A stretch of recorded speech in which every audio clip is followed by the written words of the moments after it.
The evidence room sinks under a dim yellow lamp. A thin prison shirt hangs alone on an iron rack. On the fabric, 3 small burn marks, round, dark, cold. No one knows which soldier pressed fire into it. No one knows how many times she bit her lip to keep from screaming. Below it, a prisoner tag, faded to grey, a trembling, handwritten note. Resistance. Absolute silence. No real name. No rank. Only silence. And the frightening resolve of a small woman. She stayed silent. For what? War spread across Europe like a crack in stone. From England's fogged coast to the occupied stone streets of France, every nation had people who vanished into the dark. Some became victims. Some became blades, driven straight into the enemy.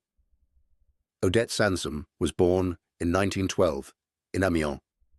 Her childhood had nothing to do with armies or uprisings. She had been severely ill, losing her sight for a time. A weak body, a soft voice. No one thought she could endure anything harsh.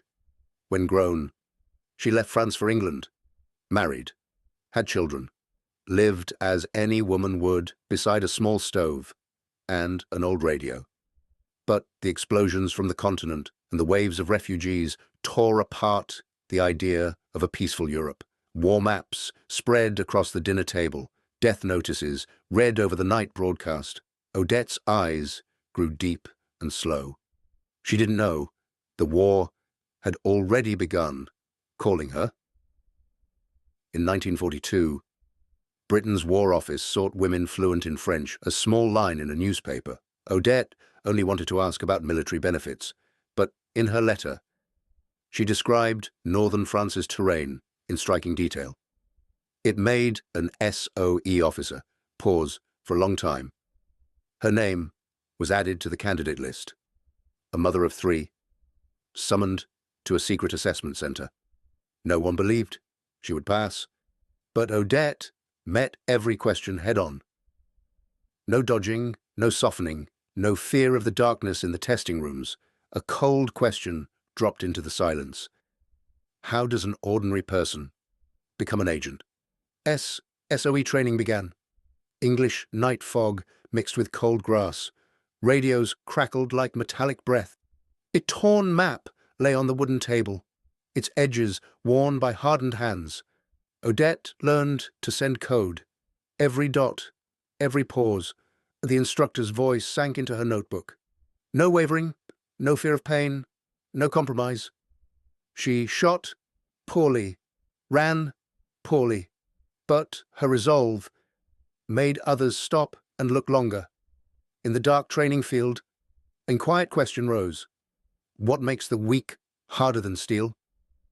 Insertion night.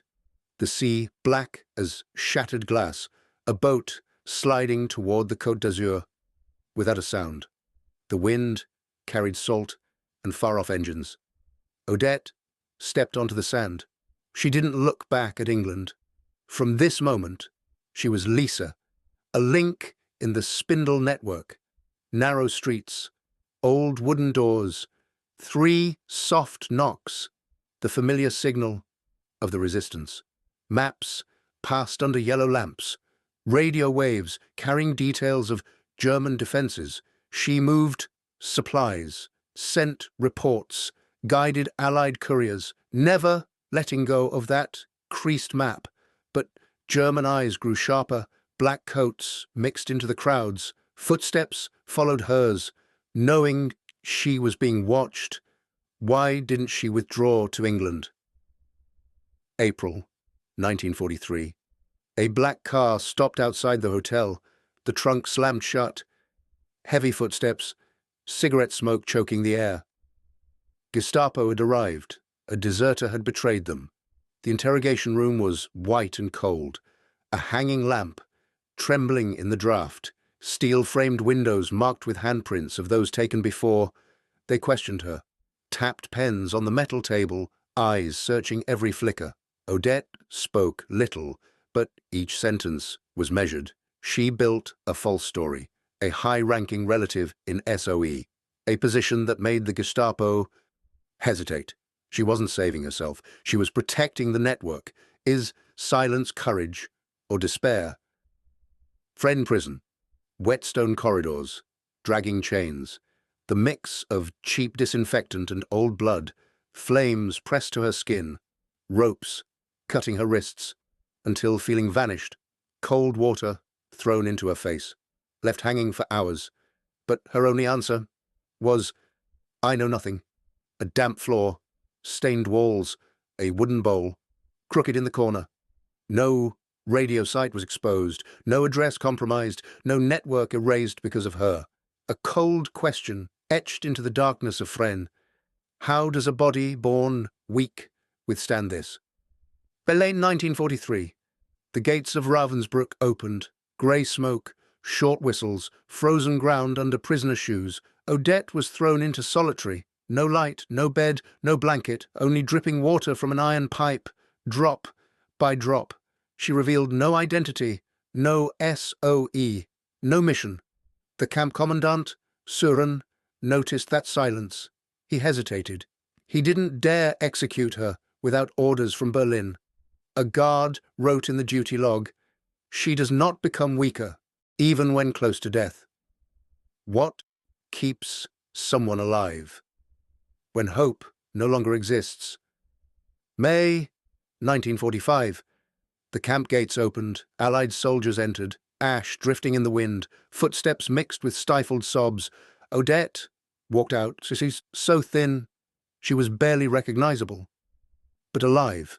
The reports she sent before her capture had supported over 2,000 resistance members. Multiple communication posts survived because of her courier missions.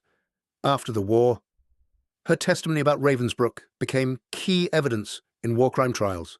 A lone agent, yet her impact lingered as deep as the darkness she endured. And yet, her name slowly faded.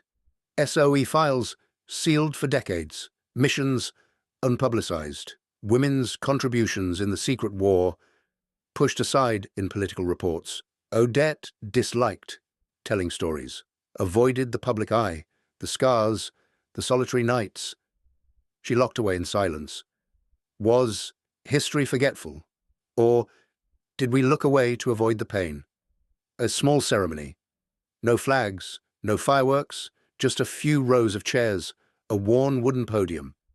Odette Sansom became the first woman to receive the George Cross, a heavy medal, placed on her chest.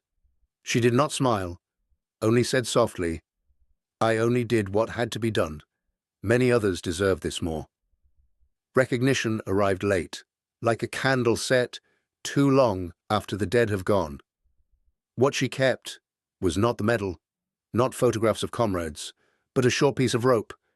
The rope that once cut into her wrists. She kept it, not to remember the pain, but to remember how she survived. In the SOE archives, one thin page remains. Only 4 handwritten words. Never surrender, ever. A cold question, sharp as a blade. Do we understand the price of freedom, or merely inherit it? The camera lowers to the edge of Odette's file. Just beside it, a faint pencil mark, a small arrow, pointing to the next folder. Black cover. No name, no photograph. Only the code E12, and a chilling note. Disappeared on the Eastern Front. Who was that woman?